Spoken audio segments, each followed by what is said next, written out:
진행이 됩니다. 야고보서 말씀이 진행이 되는데, 야고보서는 베드로 전후서와 요한 1, 2, 3서와 함께 공동 서신으로 그렇게 분류됩니다. 바울 서신서와 같이 특정한 어떤 성도들에게, 어떤 지역의 성도들에게 대상으로 기록된 것이 아니라 지역을 초월하여서 신자들에게 일반적인 내용들, 또 신자의 생활이나 또 거짓 교사들에 대한 고발이나 또 그에 대한 경고에 대한 이야기들이 기록되어 있는 것이 공동 서신이죠. 야고보서는 역시 신자들의 삶의 태도에 대해서 다양한 내용들을 다루고 있습니다. 자, 야고보서의 저자는 야고보입니다. 당연한 말처럼 들릴 수 있겠지만 신약 성경에는 야고보란 이름을 가진 인물이 여러 명 등장을 합니다. 예수님의 제자들 가운데도 야고보가 2명이 있죠. 알페오의 아들 야고보가 있고 세베대의 아들 야고보가 있습니다. 그리고 예수님의 형제 중에도 야고보가 있어요. 이 3명 중에 야고보서를 기록한 사람은 누구일까요? 예수님의 12제자 중에 2명이 아니라 예수님의 형제였던 야고보가 이 야고보서의 저자입니다. 그러면서 야고보는 1절에서 이렇게 얘기하고 있습니다. 하나님과 주 예수 그리스도의 종 야고보는 흩어져 있는 12지파에게 문안하노라. 아멘. 야고보는 자기를 가리켜 그리스도의 종이라 표현하고 있습니다.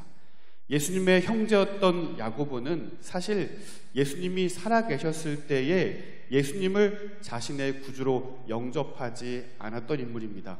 오히려 예수님께서 자신이 하나님의 아들이라 말하고 하나님 나라에 대해서 가르치는 것들을 바라보면서 그가 제정신이 아니다라고 생각하여서 그를 집으로 끌어오려고 했던 사람이 바로 야고보였죠.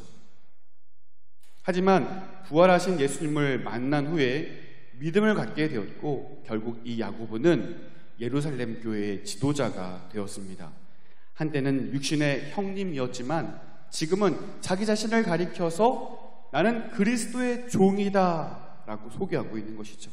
지도자로서의 권위도 또 예수님의 형제였다는 그러한 자랑도 다 생략한 채 그저 예수님을 주인으로 섬기고 있는 종이다라고 말하고 있습니다.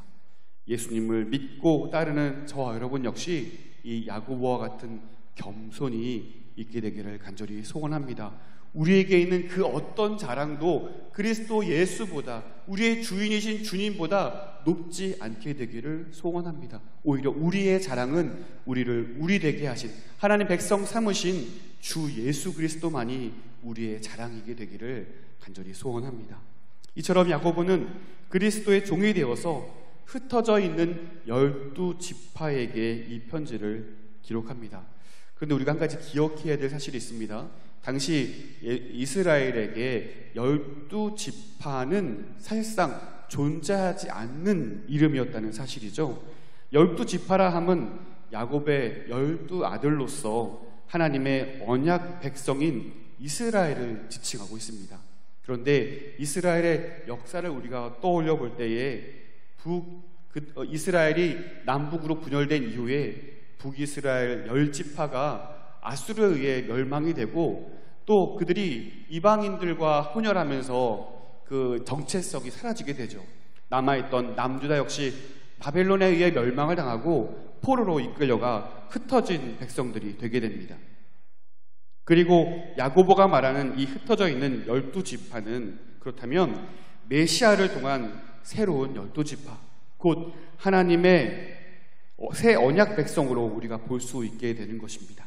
이처럼 야고보는 흩어져 있는 고난당하는 신자들에게 그 시험을 우리가 어떻게 이해해야 하고 어떻게 대처해야 하는지를 오늘 말씀을 통해서 가르쳐 주고 있습니다.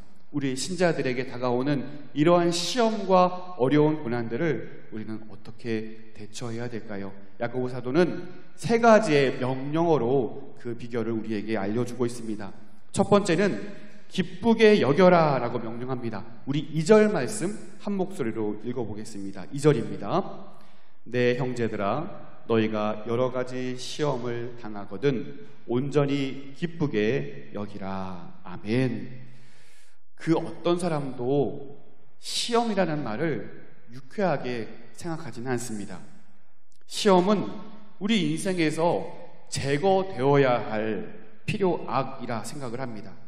그래서 내가 겪는 그 시험이 제거되게 하기 위하여 우리는 간절히 기도하죠. 그러나 야고보는 오히려 시험을 당하거든, 한 가지 또 복차인데 여러 가지 시험을 당하거든 온전히 기쁘게 여기라 라고 명령하고 있습니다. 왜 그래야 할까요? 왜 그럴 수 있을까요? 시험이 기쁠 리 없습니다. 시험은 힘들고 고통스러운 것이 정상이죠. 그러나 온전히 기쁘게 여기라 라고 명령하고 있습니다. 왜 그래야 할까요? 신자는 시험을 통하여 자기의 믿음이 증명되기 때문에 그렇습니다. 3절 말씀 보시면 믿음의 실현이다 라고 표현되고 있는데요, 이 말을 달리 직역을 하면 믿음의 검증이라고 직역할 수 있습니다. 그렇습니다. 시험을 통하여 신자의 믿음이 검증되고 그 과정을 통하여 신자에게는 인내가 만들어진다는 사실입니다. 그러므로 시험은 없어져야 할 걸림돌이 아니라 오히려 믿음을 드러낼 수 있는 기회이니 우리는 기뻐할 수 있어야 한다라고 야고보 사도는 우리에게 명령하고 있습니다. 두 번째는요, 인내를 온전히 이루라 라고 명령하고 있습니다. 우리 4절 말씀도 한 목소리로 읽어보겠습니다. 인내를 온전히 이루라. 이는 너희로 온전하고 구비하여 조금도 부족함이 없게 하려 함이라. 아멘. 자, 이 명령은요 3절 말씀과 연결되어서 시험이 인내를 만드는 그 과정을 계속해서 진행해 나가라라는 말씀입니다. 이 과정은 온전하고 성숙한 하나님의 백성을 만드는 결과를 낳죠. 시험에 처해질 때, 어려운 시험에 부닥치게 되었을 때 여러분 그것을 이상히 여기지 않았으면 좋겠습니다. 시험은 우리 곁에 늘 수시로 찾아옵니다. 하지만 그 시험을 통과하면 인내를 온전히 이루게 되고 온전한 신자로 성숙하게 된다는 사실을 여러분 믿으시기를 바랍니다. 시험이 오더라도 하나님 나라의 백성다운 그 가치관을 잃지 아니하고 하나님이 기뻐하시는 경건한 삶을 살아낼 수 있는, 그리하여 온전한 인내를 이룰 수 있는 저와 여러분이 되시기를 주님의 이름으로 소원합니다. 세 번째 명령어는 하나님께 지혜를 구하라 라고 명령하고 있습니다. 5절 말씀도 우리 같이 읽어보겠습니다. 5절입니다. 너희 중에 누구든지 지혜가 부족하거든 모든 사람에게 후히 주시고 꾸짖지 아니하시는 하나님께 구하라. 그리하면 주시리라. 아멘. 여러분, 시험이 찾아왔을 때 그 시험을 헤쳐나가기 위해 필요한 것이 있다면 그것이 바로 지혜입니다. 우리는 그동안 잠언 말씀을 통하여서 지혜의 근본이 하나님을 경외하는 일에 있다라는 사실을 우리는 분명히 깨달아 알게 되었습니다. 그렇습니다. 우리는 하나님께 지혜를 구하여 우리에게 처한 모든 어려움과 시험의 상황들을 극복하여 이겨나갈 수 있는 것이죠. 그러나 지혜를 구할 때 기억해야 할 것이 있다라고 야고보 사도는 우리에게 말씀하고 있습니다. 첫 번째는 하나님의 선하심을 믿어야 한다는 것입니다. 지혜가 없다고 인정하고 도움을 구하는 자들에게 하나님은 지혜를 후하게 주시는 분이심을 분명히 믿고 그렇게 알고 구해야 한다는 사실입니다. 하나님은 신실하시고 선하셔서 나는 연약합니다. 그래서 오늘 하나님의 은혜가 필요하고 하나님의 지혜가 필요합니다. 내게 처한 이 상황을 내가 해결할 능력이 없으니 하나님 지혜를 주십시오라고 간절히 구하는 자들에게 하나님은 후히 주시는 분이심을 여러분 기억하시고 하나님께 온전히 그 지혜를 구할 수 있게 되기를 바랍니다. 두 번째는 믿음으로 구하는 것들에 대하여서 의심하지 않아야 한다는 사실입니다. 자, 우리 함께 6절 말씀, 제가 6절 말씀을 읽겠습니다. 오직 믿음으로 구하고 조금도 의심하지 말라. 의심하는 자는 마치 바람에 밀려 요동하는 바다 물결 같으니. 아멘. 하나님의 능력을 믿지 못할 때 우리에게 의심이 생깁니다. 시험의 상황이 하나님의 능력보다 더 크다고 생각할 때에, 그 시험에 우리가 가로막혀 있을 때에 우리는 하나님의 능력을 의심하게 됩니다. 습관처럼 기도는 하지만 그 커다란 시험에 우리의 마음을 빼앗긴 채 하나님의 능력을 구하지 못하고 하나님의 크신 능력을 바라보지 못할 때 우리는 하나님의 은혜를 경험할 수 없게 되는 것입니다. 시험 가운데 하나님의 지혜를 구하고 의심하지 않아 하나님께 간절히 간구하여 하나님의 놀라운 능력을 경험하게 되는 저 여러분이 되기를 원합니다. 이어지는 9절부터 11절까지의 내용은 가난과 부에 대해서 말씀하고 있습니다. 언뜻 보면 이것은 좀 갑작스러운 이야기 같아요. 문맥상 흐름과는 맞지 않는 것 같습니다. 그런데 12절 말씀을 보시면 다시금 시험에 대한 이야기가 등장을 합니다. 그러니까 문맥상 가난과 부는 그리스도인들에게, 이 신자들에게 커다란 시험거리라는 사실을 우리는 문맥상 알게 되는 것이죠. 야고보가 낮은 형제는 자기의 높음을 자랑하고 부한 자는 낮아짐을 자랑하라 라고 가르치고 있습니다. 아마도 가난한 사람들이 무시당하고 어려움을 당하는 상황인 것 같습니다.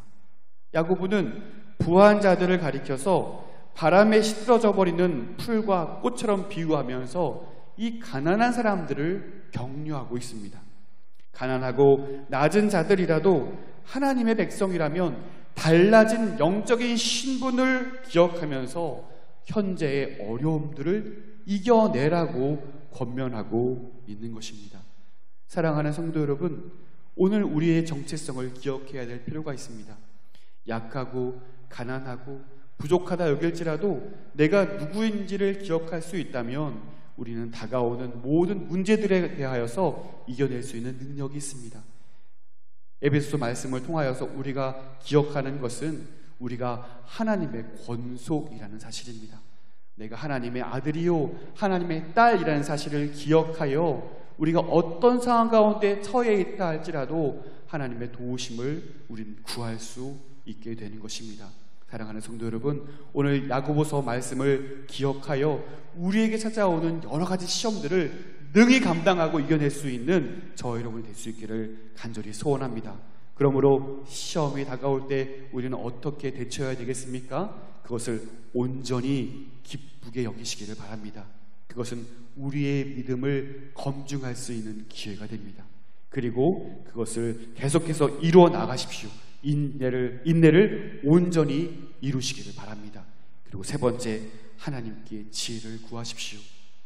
애시당초 우리는 그 시험을 이겨낼 능력이 없습니다.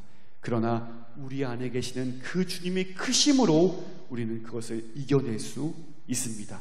또한 우리가 어떤 상황 가운데 처해 있다 할지라도 내가 하나님의 자녀인 것을 기억하여, 그리고 나의 영적 신분을 기억하여 오히려 나의 낮고 낮아짐을 자랑하여 하나님의 크심을 발견할 수 있는 저 여러분 되시기를 주님의 이름으로 축원드립니다.